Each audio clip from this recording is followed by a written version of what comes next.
half crab people. Just saying. Wait, you know what we should do? We should all take a bunch of cough medicine. Cough medicine? That's what the 6th graders do behind the school at recess. They take way too much cough medicine because they say it makes them see things in their heads. Gee whiz, there sure is a lot of them. How do we know which one to use? How about this one? Calmanex. Warning, taking more than the recommended amount can cause severe side effects. That sounds perfect. Bingo.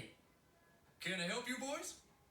Yeah, we need to come up with some ideas and inspiration, so we're gonna drink a bunch of cough medicine. Whoa, boys, that's not what you need to come up with ideas.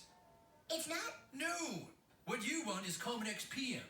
It has the dextromethorphan in it that causes hallucinations in large doses. Oh, okay. Now, if it's more of a lucid, speedy kind of high you're looking for, I do also carry the Daytap Cold and Flu.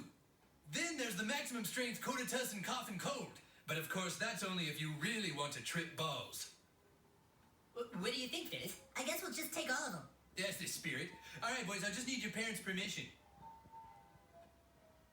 Kidding! I'm just pulling your legs. Come on over to the